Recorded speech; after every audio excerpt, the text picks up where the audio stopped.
Man is born to be rich. The powers inherent in him are inexhaustible. Each normal person is endowed with a complete set of faculties which, if properly developed and scientifically applied, will ensure success, ever-growing success. Man is made for progress. Every man contains within himself the capacity for endless development. Advancement into all things is the law's great purpose. By learning to work with the law in promoting that aim, man may build himself into greater and greater success. All the processes of nature are successful. Nature knows no failures. She never plans anything but success. She aims at results in every form and manner. To succeed in the best and fullest sense of the term, we must, with nature as our model, copy her methods. In her principles and laws, we shall discover all the secrets of success. Infinite resources are at man's disposal. There are no limits to his possibilities. He focuses and individualizes the elements, forces, and principles of the whole world. He can develop a wonderful intelligence. Thus, all life's questions may be answered, all nature's secrets discovered, and all human problems solved. Nothing is impossible. Higher faculties, remarkable talents, superior insight, and greater power are dormant in all, and by special psychological methods, these exceptional elements can be developed to an extraordinary degree for actual and practical use. Every mind can develop greatness. It is simply a matter of knowing how. True self-help, self-discovery, self-knowledge, and the proper instruction in applying one's faculties and using one's forces will advance any person. Practice will ensure efficiency. Use will bring forth results. Success, therefore, is within the reach of every aspiring man. Do you wish to succeed? You can. You possess all the essentials within yourself. All you need is to gain a right understanding of the principles and laws upon which success is based, and then apply the right methods of operating these causes until success is earned. The law of success is as definite as the laws of any science. The exact use of this law will produce results every time. It is results that count, and as results may be multiplied indefinitely by a persistent application of this law, there is no ending to the success you can enjoy. Great things are no less possible than small things, and it is the great things that will follow whoever uses the law with faith and understanding. Whatever your present state or condition may be, there is a better and a larger future in store for you, but you must prepare yourself for it. You cannot rise into the better and greater things unless you do something about it. Study, planning, and effort are all necessary. The young and the old alike are entitled to advance. To be true to yourself and to the law which governs you, you simply must advance, for advancement is success. It is the law's intention that you shall move forward. You can stand still and you can go backward, thus retarding your normal progress for a while, perhaps as long as a lifetime. But in the end, you will be compelled to move forward, especially in the direction of soul's growth. Nature brooks no interferences with her purposes. This is often the reason why prods and pricks of adversity come when you fail to move forward. There is a new element abroad, the spirit of progress, and we must all keep pace with the times. You can achieve your ambition, aim high, and build well. What you imagine to yourself as success can be reached. The law never blunders. What she idealizes, she has the power to actualize. What she images in your mind, she has the power to produce materially. She ever seeks to build you up in your power and in success. That is her plan for you. The faculties possessed by all great and successful men are the same human faculties you possess. They gained some understanding of the right kind, and then they applied their faculties in the best way they knew for advancement, and so earned success. Some will ask, but in what does true success consist? Almost every other person will hold a different view as to what constitutes real success. To avoid confusion of ideas, let us define our meaning of the term. Most people consider success as being a high state of worldly prosperity. Others as the realization of personal hopes or fulfillment of heart's desires. Still others as the achievement of their ambitions or the performance of great deeds. Real success, however, is something more than this. We do not define it in terms of money, position, fame, or wealth, although it may include all these. True, genuine success of the largest kind lies in the results obtained, harvest reaped and distributed, so that our fellow beings at large are benefited and the world enriched. Yet for the purpose of our lesson, the term success will be interpreted in a more individual sense as meaning personal advancement and increase, and the favorable termination of anything attempted.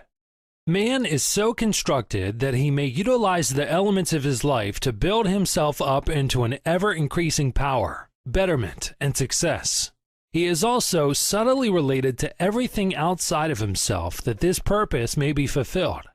Such fulfillment, however, will depend on the actual use he makes of his mind, and whether he chooses to serve in ignorance or to govern with knowledge the forces in his life. Success is bringing oneself and one's actions to a standard higher than the ordinary human standard. Most all the failures and defeats in life are due to mental blindness. When the heart is right, the head thinks right. All our acts are judged by our inner motives, not by the outer accomplishments. Out of the heart are the issues of life. Moral cowardice, indecision at critical moments, a desire to have one's own way, inability to cooperate have shattered the hopes of millions. They have wrecked their prospects of success. To eliminate these mental handicaps is the first move for all who wish to aim high. Success depends upon adopting a true course, upholding what is just and right in thought and action. Adherence to a principle is most essential. Success is not a creature of circumstance, nor a game of chance, nor luck. For not until the golden rule is the basis of commercial activity can we be in harmony with the principle. Religion and business are not two separate sciences. They are both as one. Business is an expression of man's highest aim. The fact that a man is honest and truthful and industrious does not ensure his success. More may be necessary than this, for if a man is timid, backward, or fearful, fear will act as a brake to retard his progress. If a man is an efficient engineer, yet has an inferiority complex, that complex will make him mediocre, and he will not be able to extend himself according to his skillful training. Fear is largely the cause of failures. It cannot be eliminated either by drugs or by the surgeon's knife. The only remedy known for fear is understanding. Most of us could meet our obligations if it were not for fear of some kind that tells us differently. We hypnotize ourselves into a belief which incapacitates our power. Fear clouds our vision. It benumbs our faculties. It paralyzes our mental forces, which must be free and active if we are to avert calamity. When man's mind is confused by fear, he is in no condition to accept an opportunity. Man's religion does not make for him a success. If a man wears glasses to improve his vision, for the same reason man gets more out of life with a religion that serves to enlarge his vision. A true religion serves to expand or to enlarge man's vision, whereas the practical, irreligious man is cramped by his narrow and limited view. If we think supply depends upon people or material conditions and then are worried when people fail us, conditions go from bad to worse. If we desire success, we must think success. We must talk and act success. It is said that half our failures are a result of our pulling up on our horses and checking them as they are about to leap the barrier. Expert riders let the horse have his head, and this ensures a safe jump.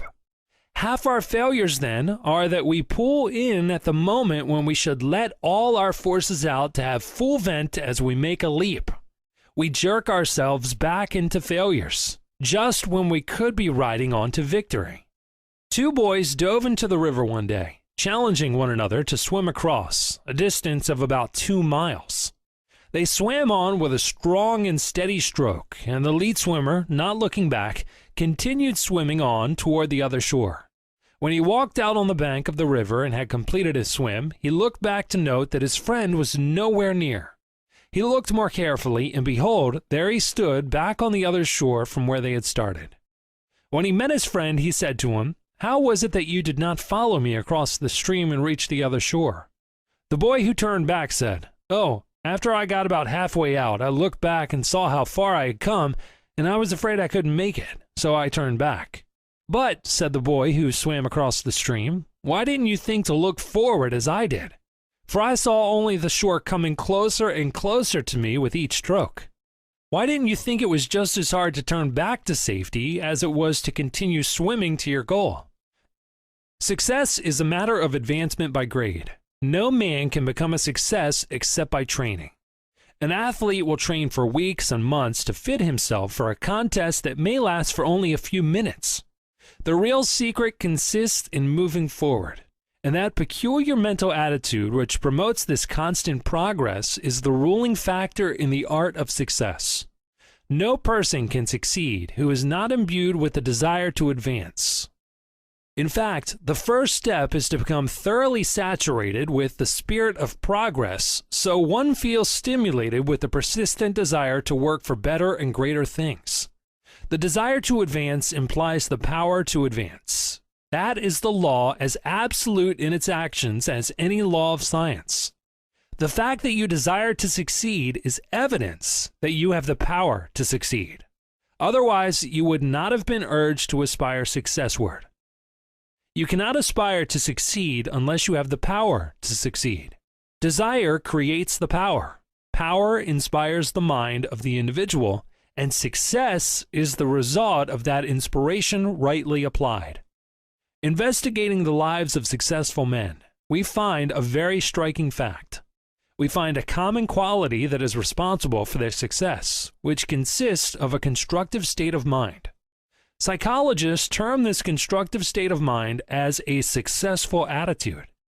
Simple as it may seem, in most every case, the difference which decides success or failure is the ruling mental attitude. It is at fault and is the cause of failure. The discovery of this remarkable fact by modern psychology probes to the very root of some deep practical problems and indicates a way out of adversity and failure. In short, the positive mental attitude of the man who thinks he can, in contrast with the negative attitude of another who thinks he can't, is practically the only difference between the one who succeeds and the one who fails. The former learns the truth and discovers he can do things, and the idea liberates his sleeping energies, stirs them into activity, thrills him with the desire to advance, inspires him to get things done. So, he moves into success.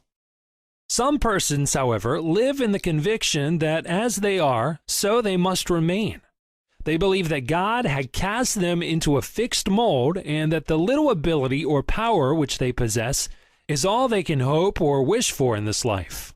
Scientific research into the mysteries of the human mind reveals a wonderful world of power and possibility. The psychological truth is that what is possible to one mind is possible to another, and vastly more than we have ever dreamed. The same human faculties and cultivated powers of the great and the successful are possible in all minds. The only real difference is in the degree of development, not kind. Begin now to take a superior view of yourself, your life, and circumstances, and of things and persons in general. As you mentally perceive the better and greater, you will consciously and unconsciously reach out for the better and the greater. In other words, your thoughts, desires, words, and mental actions will gradually become filled with the spirit of progress, and your faculties will grow stronger, and your powers will increase. If we have any problems, it's because we are not controlling our ideas. Nature has no problems because she is orderly and disciplined. Self-control consists of an organized thought direction. That is, we start out with a well-defined aim or objective. Think toward it continuously. not just for 30 minutes. Plan our time and work so that we are working steadily toward the goal. We fill our day so full of constructive duties that there is no room for idle chatter or waste of any kind to enter in. This development will enable us to move steadily upward toward success. When all things are in harmony and order, problems will cease to be perplexities and mysteries will cease to be mysterious. Knowledge and understanding will supplant fear and ignorance, and that which was invisible will become visible. That which was unknown will become known. Life, with its circumstances, is no longer an enigma, but a clear interpretation of the law of thinking. We are what we are according to our state of thinking. We attract only what we think or create.